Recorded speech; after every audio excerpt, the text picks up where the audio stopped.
MA final political science 5th paper के students, इस paper के अंतर्गत पिछले लेक्चर्स में हमने यूनिट 2 में टॉपिक स्टार्ट किया था व्यवहारवाद, जिसमें हमने व्यवहारवाद का अर्थ, इसकी विशेषताएं, इसके स्वरूप के बारे में अध्ययन किया था।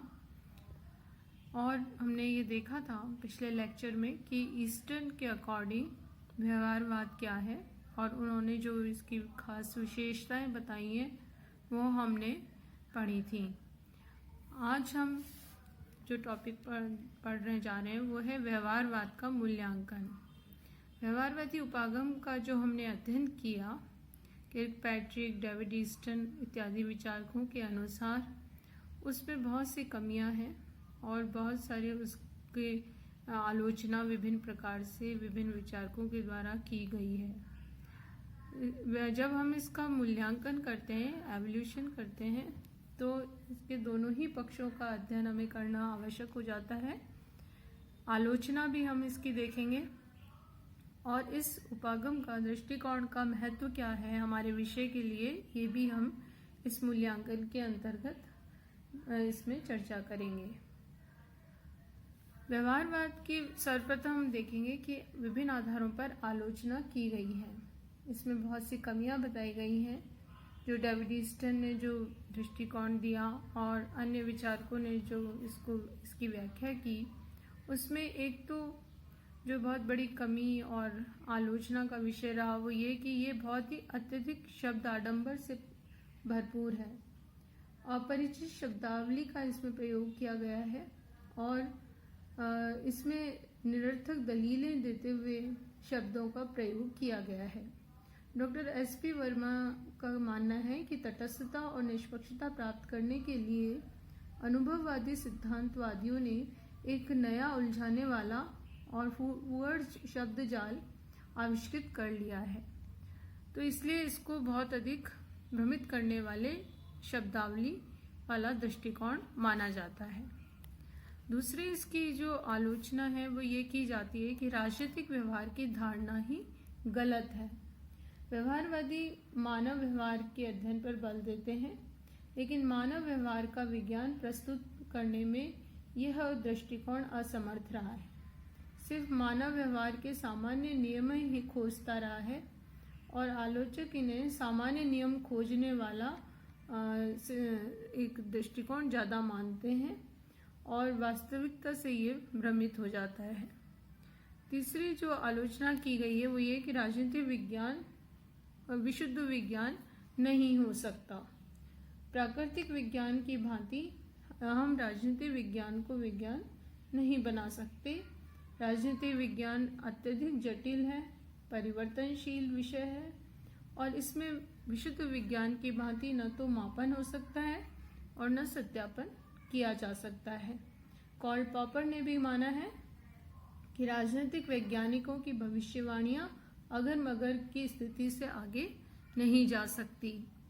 एक और जो आलोचना की गई है वो ये कि पद्धतियों पर अत्यधिक बल देता है व्यवहारवाद और नई नई जो पद्धतियां हैं उस पर इसने जोर दिया और उसी पर अधिक से अधिक इसने प्रयोग करने पर बल दिया। लेकिन पद्धतियों के प्रयोग के कारण जो राजनीतिक घटनाएं हैं और राजनीतिक समस्याएं हैं उनकी मूल जड़ तक पहुंचना फिर भी संभव नहीं हो सका और इसके आधार पर इस तरह का सत्यापन और मापन करना संभव नहीं है, ऐसा आलोचक मानते हैं। एक आलोचना ये भी की जाती है कि मूल्य निरपेक्षता संभव नहीं है, जबकि व्यवहारवादियों ने मूल्य निरपेक्षता पर जोर दिया है और व्यक्तिगत मूल्य कहीं न कहीं निष्कर्षों को प्रभावित करते हैं क्योंकि विषय मानव और मानवीय व्यवहार से संबंधित है। इसलिए इस तरह का जो अध्ययन है वो किया ही नहीं जा सकता, ऐसा आलोचकों का मानना है। एक ये भी आलोचना की गई है कि अत्यधिक खर्चीली पद्धति है क्योंकि अमेरिका जैसे देशों में जो संपन्न और विकसित देश हैं वहाँ पर करोड़ों डॉलर खर्च करके इस तरह की अध्ययन पद्धतियों के आधार पर अध्ययन किया जाता है। लेकिन जो विकासशील पिछड़े देश हैं वो इस तरह का अध्ययन करने में सक्षम नहीं है, क्योंकि जो भी इस पे पद्धतियाँ अपनाई जाती हैं उसमें समय और धन अत्यधिक लगता है। अन्य पद्धतियों के महत्व को इसने नकार दिया है।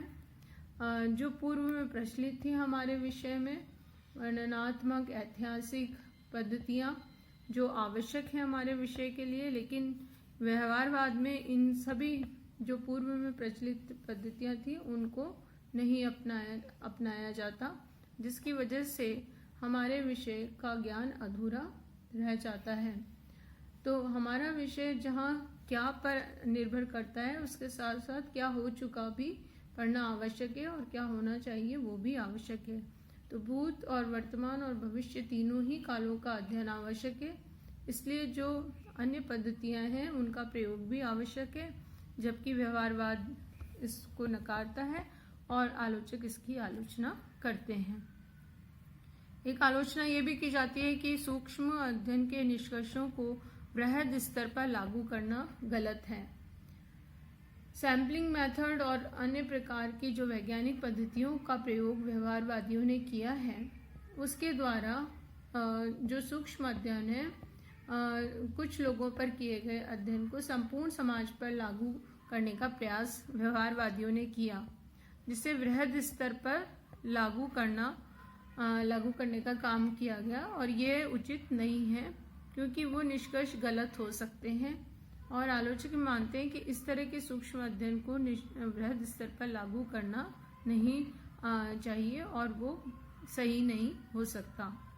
नीति निर्धारण के परिप्रेक्ष्य में भी अगर देखें तो इसमें तथ्य को कोई योगदान नहीं देते, केवल तथ्यों से अध्ययन नहीं करना आवश्यक है, बल्कि नैतिक तत्वों को भी राजनीति के साथ जोड़ना आवश्यक होता है। लेकिन व्यवहारवादियों ने नीति निर्धारण पर बल नहीं देते हुए केवल तथ्यपरक अध्ययन पर ही बल दिया है, जो कि उचित नहीं है और उससे भी हमारा ज्ञान अपूर्ण रह जाता है। इसके साथ ही एक आलोचना ये भी है कि संख्यात्मक पद्धति से मानवीय स्वभाव का मापन नहीं किया जा सकता। जो प्योर साइंसेज हैं, विशुद्ध विज्ञान, उसमें ये संख्यात्मक पद्धति सही हो सकती है, लेकिन राजनीति विज्ञान में मानव स्वभाव, मानवीय व्यवहार इतना जटिल है कि उसके राजनीतिक अध्ययन में संख्यात्मक पद्धतियों को अपनाना और उसके द्वारा सत्यापन मापन करना संभव नहीं हो सकता। तो इन विभिन्न आधारों पर आलोचकों ने इसको सही नहीं माना है और व्यवहारवाद में कई कमियां बताते हुए इसकी घोर आलोचना की है। लेकिन इसके बावजूद भी व्यवहारवादी उपागम का जो महत्व है वो कम नहीं होता, इसकी उपयोगिता है और राजनीति विज्ञान पर इसका अत्यधिक प्रभाव रहा है और अभी भी चल रहा है। राजनीति विज्ञान को व्यवहारवाद के कारण ही नवीन राजनीतिक रूप मिला, नया रूप प्राप्त हुआ और राजनीति शास्त्र को सामाजिक इंजीनियरिंग प्रदान की। मात्र उपागम या दृष्टिकोण ये नहीं है व्यवहारवाद, बल्कि इसने विषय वस्तु को एक नवीन रूप देने का कार्य किया है। इस व्यवहारवाद के कारण नए मूल्य और नई भाषा और नई अध्ययन पद्धतियाँ और अनुभवात्मक वैज्ञानिकता राजनीति विज्ञान को प्राप्त हुई है। इसने राजनीति विज्ञान को अधिक व्यापक बनाने का कार्य किया है। इससे व्यापक दृष्टिकोण विकसित हुआ है, अंतर अनुशासनात्मक अध्ययन पर बल दिया गया है, जिसके साथ समाज विज्ञान के अन्य विषयों को राजनीति विज्ञान के साथ जोड़कर अध्ययन किया जा सकता है। इसके साथ ही राजनीतिक दर्शन की जगह विषय के अध्ययन को इसने व्यवहारिक और यथार्थपरक बनाने का काम किया। क्या होना चाहिए इस पर अधिक पहले अध्ययन किया जाता था, लेकिन उसकी जगह क्या है इस पर आधारित अध्ययन पर जोर दिया जाने लगा। इसके साथ ही वैज्ञानिक और नवीन अध्ययन पद्धतियों पर बल दिया, जिसमें साक्षात्कार, प्रश्नावली, समाजमिति, ऐसे कई जो सैम्पलिंग मेथड जैसे नए वैज्ञानिक और नवीन अध्ययन पद्धतियाँ इनका प्रयोग किया जाने लगा। और कुछ ऐसे विषय हैं जिस पर इन व्यवहारवादी इन तरीकों के आधार पर अध्ययन करना आसान हो जाता है और उसकी व्याख्या ठीक प्रकार की जा सकती है, जैसे मतदान व्यवहार, राष्ट्रीय और अंतर्राष्ट्रीय व्यवस्था का अध्ययन। ये व्यवहारवाद के द्वारा बहुत ही सटीक और व्यवस्थित रूप से किया जा सकता है। तो इसलिए जहाँ व्यवहारवाद में कमियां हैं, आलोचना की जाती है, उसके साथ ही इसका विभिन्न कई आधारों पर महत्व भी देखा जा सकता है। व्यवहारवाद की अपनी कुछ सीमाएं हैं जिसको कुछ विचारकों ने व्याख्या की है, जिसमें प्रमुख हैं हीज युलाउ, सिबली, मिहान। इन्होंने कुछ नियंत्रित परिस्थितियों में ही इसे संभव माना है।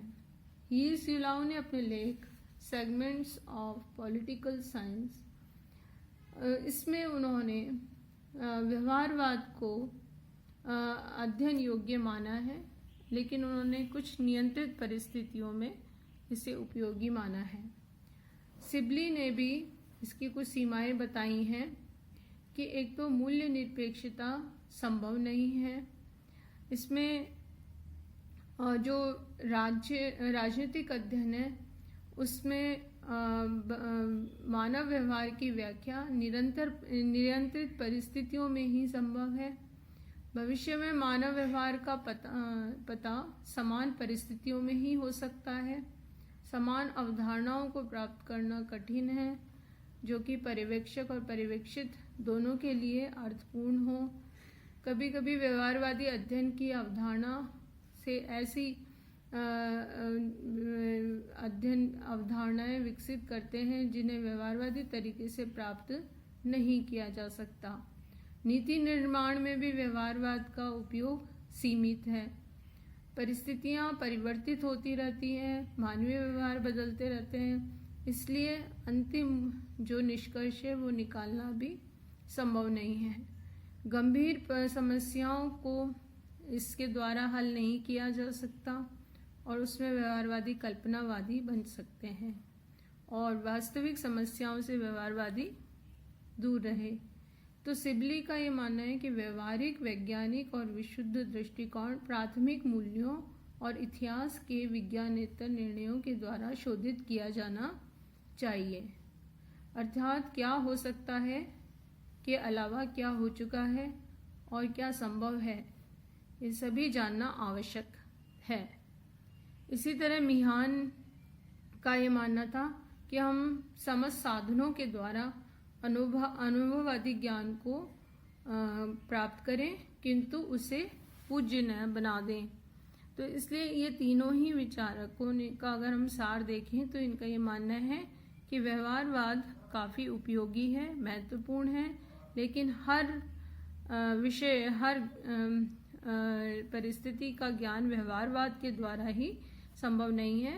राजनीतिक परिस्थितियों में कुछ जो नियंत्रित परिस्थितियां हैं, कुछ लिमिटेड जो परिस्थितियां हैं, उसके अंतर्गत रह के ही व्यवहारवादी आधार पर अध्ययन किया जाना संभव हो सकता है।